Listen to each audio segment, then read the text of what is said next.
போன வெள்ளிக்கிழமை கும்பகோணம் போயிருந்தாங்களே அப்பாவுக்கு சாமி கும்பிட. அப்படியே சரி கடத்தெருக்கு போகலான்னு சொல்லிட்டு ஈவினிங் போல் போனோம் நானும் ஒய்ஃபும். காலையிலேருந்து நல்ல மழைங்க, விட்டு விட்டு சரியான மழை பெஞ்சிட்டே இருந்தது. ஈவினிங் போல் லைட்டாக விட்டுருந்தது. அப்படியே சரி போகலான்னு சொல்லிட்டு பூக்கடத்தரில் வண்டியை நிறுத்திட்டு அப்படியே நடந்து போனேங்க. அப்புறம் பேங்கிள்ஸ் இதெல்லாம் வாங்கலான்னு சொல்லிட்டு பாப்பாவுக்கு வாங்கினோம். பேங்கிள் அப்புறம் இயர்ரிங்கு இதெல்லாம் வாங்கிட்டு அப்புறம் வந்தோம். பையனுக்கு கொஞ்சம் ட்ரௌசர்ஸ்லாம் எடுத்துகிட்டு மாற்றுக்கு போகிற மாதிரி எடுத்துகிட்டு அப்புறம் வந்தோம். அந்த கும்பகோணம் கடத்தெரு வந்து தீபாவளிக்கு நாள் வந்து அப்படி ஒரு க்ரௌடாக இருக்கும்.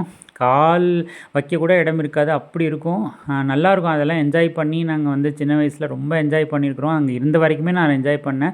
நம்ம வெளியூர் வெளிநாடுன்னு எல்லாம் அங்கங்கே போய் செட்டில் ஆனோன்னா நம்ம அந்த ஊருக்கு போக முடியாமல் சுச்சுவேஷனு. பட் அதெல்லாம் மறக்க முடியாத ஒரு நினைவுகள். அப்புறம் வந்து அக்கா வந்து பயிறு மாவு அப்புறம் முறுக்கு மாவுலாம் கொடுத்து விட்ருந்தாங்க. சரி பயிறு உருண்டையை பிடிச்சிடலான்னு சொல்லிட்டு பயிறு உருண்டையும் அப்புறம் முறுக்கு வந்து செஞ்சாச்சு. அப்புறம் எங்கள் மாமியாரும் வந்து இங்கே கோயம்புத்தூரில் வந்து இந்த புழுங்கரிசி காரம் போட்டு முறுக்கு செய்வாங்க, அது செஞ்சாங்க. அப்புறம் குலோப் ஜாமுன் போட்டு கொடுத்தாச்சு. ஏன்னா பசங்களுக்கு வந்து நம்மளுக்கு இனிமேட்டுக்கு தான் ஸ்நாக்ஸு. நம்ம தீபாவளி செய்கிறது தான். அப்புறம் இடையிலலாம் நம்ம வந்து நினச்சா கூட செய்ய முடியாது. ஸோ அதனால் செஞ்சாச்சு. நம்மளுக்கு தீபாவளி இல்லைங்கிறனால நம்ம மாமியார் வீட்லேயே இங்கேயே வந்து இருந்தாச்சு. அப்புறம் இந்த கிராக்கர்ஸ்லாம் வேணும்னு சொல்லி அடம் பிடிச்சாங்க. அப்புறம் குழந்தையாவும் அவங்க வீட்டுக்காரங்களும் போய் அப்புறம் வாங்கிட்டு வந்தாங்க.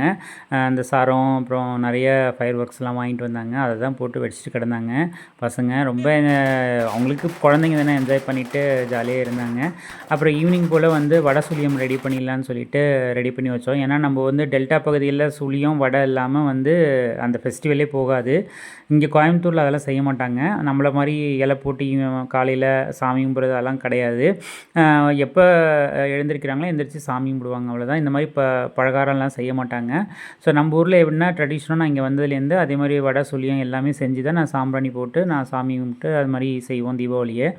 அதே மாதிரி இந்த வருஷம் தீபாவளி இல்லைங்கிறனால நம்ம அவங்க செஞ்சு மட்டும் சாப்பிட்டுட்டு கோயிலுக்கு போயிட்டு அப்புறம் சாமி கும்பிட்டு வந்தோம். இதான் பசங்களோட ட்ரெஸ்ஸு.